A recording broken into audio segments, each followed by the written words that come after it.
Hello friends, Mithila education and welfare society में आपका स्वागत है। आज हम जानकारी लेंगे अकाउंट्स के बारे में। अकाउंट्स का अर्थ उस तरीके से है जिससे आप अपनी फाइनल ट्रांजैक्शन को स्टोर करके रख सकते हैं, जिसमें आप अपने बिजनेस का रिकॉर्ड संभाल के रख सकते हैं, अपनी इंफॉर्मेशन की समरी निकाल सकते हैं और बिजनेस के अकाउंट्स के आधार पे आप ये भी जानकारी प्राप्त कर सकते हैं कि आपने पूरे साल में क्या खोया क्या पाया। इस तरह से आप अपनी इंफॉर्मेशन को एनालाइज भी कर सकते हैं। तो अकाउंट्स का बहुत इंपॉर्टेंट महत्व होता है आपके बिजनेस में। अकाउंट्स में बहुत सारे पक्ष जुड़े होते हैं। किसी भी बिजनेस में जब हम डीलिंग करते हैं तो उसके साथ काफी सारे पक्ष जुड़ जाते हैं। जैसे हमारे यहाँ पे एंटरप्रेन्योर वो व्यक्ति जो बिजनेस स्टार्ट करता है, इन्वेस्टर्स वो लोग जो बिजनेस में पैसा लगाते हैं, कस्टमर्स जो लोग खरीदते और बेचते हैं हमारे साथ, इसी के साथ एम्प्लॉयज जो हमारे ऑर्गेनाइजेशन में काम करते हैं, बैंक्स, और इसके अतिरिक्त भी बहुत सारे पक्ष हमारे साथ जुड़े होते हैं। अकाउंट्स का इन पक्षों के लिए भी बहुत महत्व होता है। जैसे उदाहरण के तौर पे एंटरप्रेन्योर के यानी कि जिसने बिजनेस स्टार्ट किया उसके लिए ये जानना कि उसने बिजनेस में प्रॉफिट कमाया है या लॉस कमाया है। इसी तरह से इन्वेस्टर के लिए बहुत इंपॉर्टेंट है ये जानना कि जो पैसा उसने हमारे बिजनेस में लगाया है वो सुरक्षित है या नहीं। इसी तरह से बहुत इंपॉर्टेंट हो जाते हैं अकाउंट्स हर एक पक्ष के लिए। अकाउंट्स मुख्यतः हमारे पास 3 प्रकार के उपलब्ध हैं। सबसे पहले रियल अकाउंट्स। रियल अकाउंट्स का अर्थ उन अकाउंट से है जो एसेट्स के आधार पे हमारे पास होते हैं, जैसे कि बिल्डिंग, हमारी कंपनी की गुडविल, परचेज,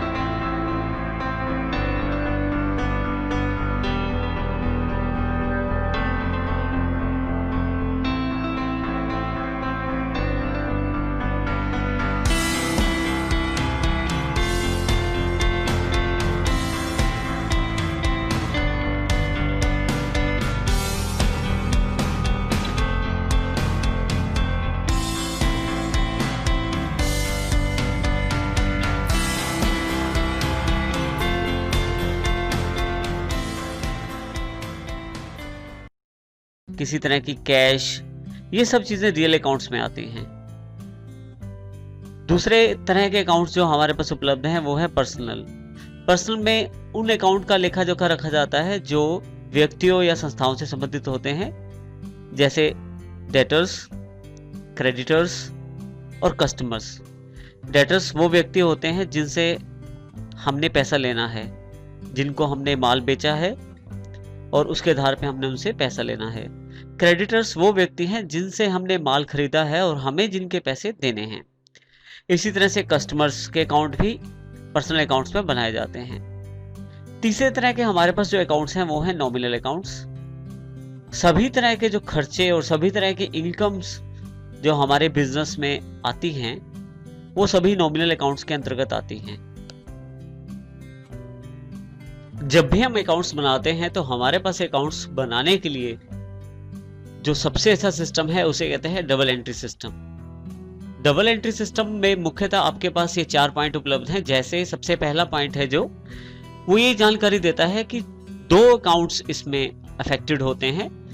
जब भी आप कोई एंट्री करें तो उनका प्रभाव 2 अकाउंट्स पे जरूर पड़ता है, जिसमें एक अकाउंट को डेबिट किया जाता है और दूसरे अकाउंट को क्रेडिट किया जाता है। जो भी आप ट्रांजैक्शन करते हैं बिजनेस के अंतर्गत, आप उसको डेबिट और क्रेडिट फॉर्मेट में सेव करते हैं। इसी तरह से आपने जितनी भी ट्रांजैक्शनें सेव की उनमें एक तो डेबिट साइड चली गई, दूसरी क्रेडिट साइड चली गई। अब आपकी किसी ट्रांजैक्शन में कोई गलती तो नहीं? यदि है तो आप उसको चेक कर सकते हैं ट्रायल बैलेंस के साथ, जिसमें एक तरफ सभी डेबिट अकाउंट्स का टोटल उपलब्ध होता है और दूसरी तरफ सभी क्रेडिट अकाउंट्स का। तो अर्थ ये हुआ कि डेबिट क्रेडिट एंट्री तो हर बार हुई है, तो अगर अंतर होगा तो आपको पता लग जाएगा और आप उस अंतर को ठीक करके अपने अकाउंट्स को ढंग से मेंटेन कर सकते हैं। इसके अतिरिक्त आप डबल एंट्री सिस्टम के आधार पे जब आपका वित्तीय वर्ष खत्म होता है, लास्ट में आप ये चेक कर सकते हैं कि आपकी फाइनेंशियल पोजीशन क्या है। इसको आप प्रस्तुत कर सकते हैं प्रॉफिट एंड लॉस और बैलेंस शीट के माध्यम के द्वारा, जो कि डबल एंट्री सिस्टम के साथ ही उपलब्ध होता है। इस तरह से आप डबल एंट्री सिस्टम का प्रयोग करके अपने अकाउंट्स को मेंटेन करके रख सकते हैं।